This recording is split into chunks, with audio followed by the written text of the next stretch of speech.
समझाना पड़ता है ना, क्योंकि स्वप्न की भाषा, स्वप्न में जो है आपके लिप्स भी नहीं खुलते।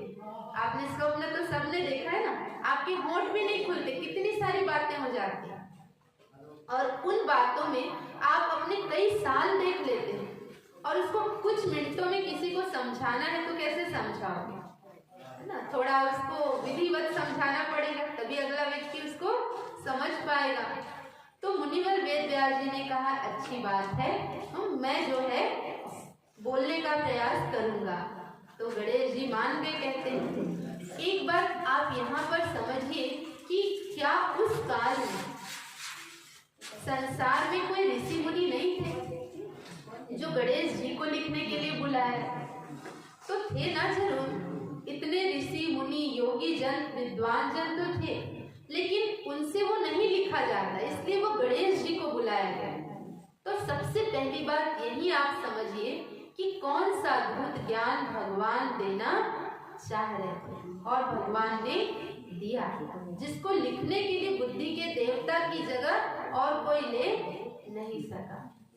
तो कहते तीसरे दिन की गीता, जो हम सबके पास गीता आई ना, वो तीसरे दिन की गीता है, क्योंकि पहले और दूसरे दिन की गीता लिपिबद्ध नहीं हो सकी, इसलिए वो गीता अधूरी मानी गई।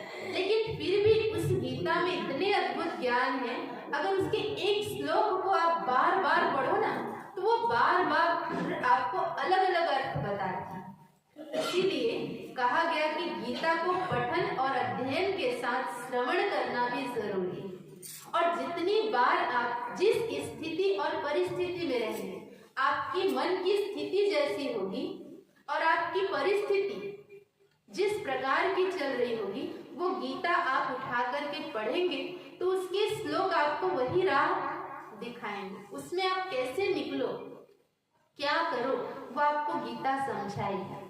लेकिन यहाँ भी एक गड़बड़ हुआ कि अब गीता तो संस्कृत में है भाई, और आज की जनरेशन कहें या आज की दुनिया में कहें, सभी तो संस्कृत के विद्वान नहीं। अब इसलिए ये भी एक समस्या रही कि वह गीता की भाषा भाई समझ में भी तो नहीं आती। ठीक है, अनुवाद भी हिंदी कर दिया गया, लेकिन वो क्लिष्ट भाषा भी समझ में नहीं आती। तो क्या किया लोगों ने, सीधा उसका एक कपड़े में लपेट दो भाई और रख दो पूजा पाठ की जगह, यही किया ना। और ज्यादा से ज्यादा जब भक्ति भाव उमड़े तो उसको निकाल कर पूजा पाठ कर लो, और ज्यादा कुछ हुआ तो भाई सब मिलकर एक आध दिन पाठ कर लो, बाकी उसमें कहाँ क्या गया है अब मुझे समझने की जरूरत नहीं। तो इतना ऊंचा ज्ञान जिसको मुनिवर वेदव्यास जी ने लाने के लिए कितने अथक प्रयास किए, उसको हमने क्या किया, बांध करके रख दिया।